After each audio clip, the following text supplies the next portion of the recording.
Bonjour à tous, ici Guillaume et Vincent dans une nouvelle capsule de Paleo Québec. Donc, dans une capsule précédente, on a déjà établi le fait que le cholestérol, il ne fallait pas s'en faire tant que ça. Le rôle de la capsule d'aujourd'hui, c'est d'expliquer le pourquoi, le comment derrière le cholestérol. Mais il faut comprendre en quoi ça consiste. Donc, c'est quoi le rôle du cholestérol dans le corps, Guillaume? Oui, voilà, le cholestérol, ça a plein de rôles. C'est surtout dans les membranes cellulaires. C'est toutes nos cellules dans le corps en gros. C'est essentiel à la vie. En ce moment, si on n'a pas de cholestérol dans le corps, on meurt. Il n'y a pas de vie.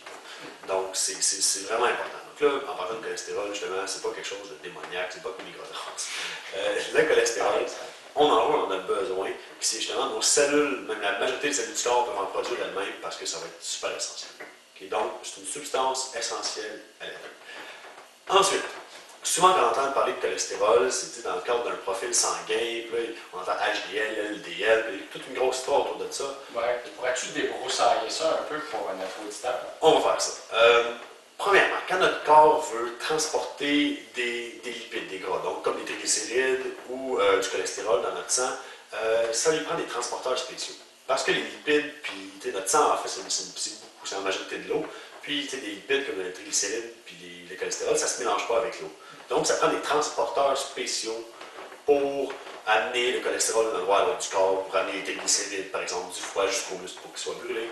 Donc, en général, quand on entend parler de cholestérol, on parle en fait des transporteurs de cholestérol. Okay? Donc, il y a 5 transporteurs. Okay? Il y a les chylomicrons, okay? Le HDL, le VLDL, l'IDL, puis le LDL. Okay? Là, c'est assez mélangeant de dire ça comme ça. On va y aller un par un, puis vous allez voir, c'est quand même plus simple quand on s'y attaque le morceau par morceau. Les chylomicrons, ça sert surtout à transporter les triglycérides du système digestif au reste du corps. On s'en fait pas avec ça. C'est pas dans l'heure d'aujourd'hui, c'est pas problématique. C'est pas, quand notre médecin nous en parle, c'est pas de ce qu'il parle. Fait que si c'est un transporteur, on s'en fait pas. Donc, il y en a juste 4. Les HDL.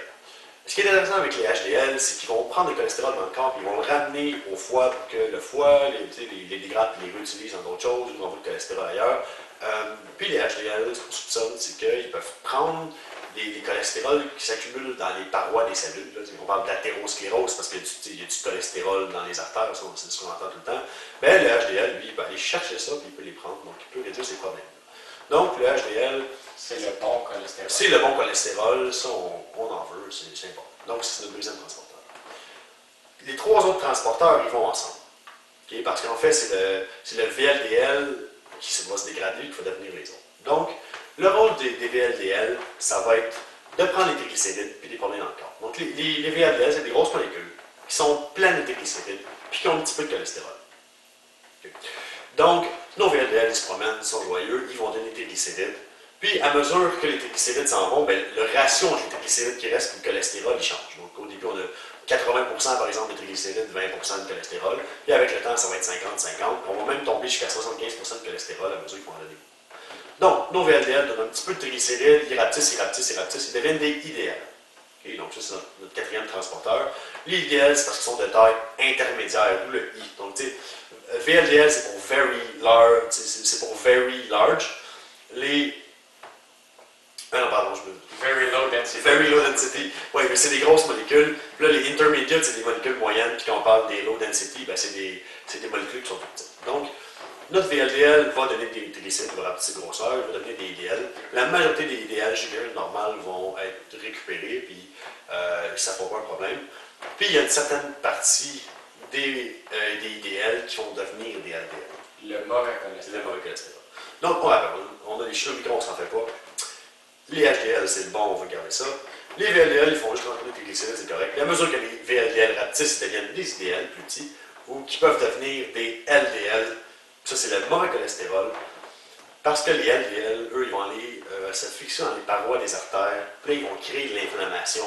Puis là, il y a des plaques qui vont se former, des débris. Puis là, ça va faire que la paroi artérielle va être de plus en plus petite. Puis éventuellement, si ça crée un bouchon, ben, on a des problèmes. On peut faire une crise cardiaque, on peut faire des ACV. Fait qu'on va éviter ça. Donc, on a 5 transporteurs. Le HDL, c'est le bon cholestérol. Puis le LDL, ça va être le mauvais cholestérol. Mais quand on reçoit notre formule sanguine, il y a généralement le taux de HDL qui nous intéresse. Plus il est élevé, mieux c'est. Le taux de LDL, plus les bas, mieux c'est. Donc, on pourrait dire, le ratio que tu veux le plus fort ratio possible de HDL sur LDL. Oui, donc, souvent les gens ils vont regarder, OK, mon cholestérol total a augmenté, là, ça va mal. Parce que là, il faut aller plus loin que ça, il faut regarder. Si notre HDL a augmenté, puis si notre HDL a augmenté beaucoup, puis nos LDL ont augmenté un peu, mais notre ratio HDL-LDL, c'est quand même amélioré. Donc, c'est pas grave que notre cholestérol total soit plus haut, ça veut dire qu'on est en meilleure santé. Ce qu'on observe aussi sur les formules sanguines, c'est le taux de triglycérides. Oui. Qu'est-ce que c'est? Triglycérides, en fait, c'est parce qu'ils. Quand eux autres ils font les petits tests sanguins, là, eux autres ils reçoivent une quantité de VLDL. Puis vu que les VLDL, c'est des gros transporteurs de triglycérides, ben, ils servent la quantité de VLDL pour extrapoler ou estimer la quantité de triglycérides. Donc, quand on voit le triglycéride élevé, ça veut dire VLDL élevé.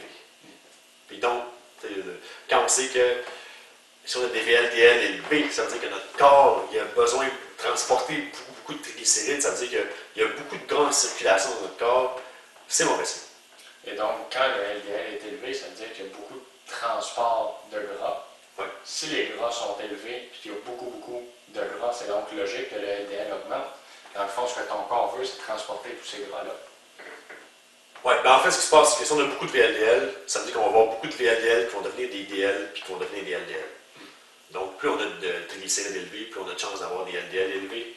Puis, plus ça veut dire aussi que notre corps n'est pas capable d'éliminer les triglycérides correctement.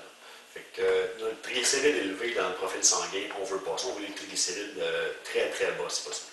Et donc, tu me dis tout ça, oui, ça se comprend, mais pourquoi est-ce qu'il ne faut pas s'en faire du cholestérol sur le paléo dans ce contexte-là? Ben, parce qu'en fait, justement, ce que les gens ils paniquent, parce que j'ai dit tantôt, le cholestérol total augmente. Sauf que votre cholestérol total augmente, ça ne veut rien dire si votre HDL a augmenté, puis vos LDL n'ont presque pas augmenté, vos triglycérides ont descendu. Il n'y a pas de raison de paniquer. Puis c'est ce qu'on observe chez les gens qui deviennent paléo, c'est à peu près systématique. On voit toujours ça. Fait que l'important, regardez, si vous vous sentez mieux, si vous performez mieux, si vous êtes plus heureux, si vous êtes plus beau tenu, votre profil sanguin est probablement meilleur. Exact. Donc, on espère que ça a éclairé un peu votre lanterne. C'est un gros morceau. C'est vraiment un gros morceau, mais on se faisait harceler de questions, alors il fallait s'y attaquer. Ben excellent. C'était Guillaume et Vincent dans une capsule de Paléo Québec. On se voit dans un prochain épisode.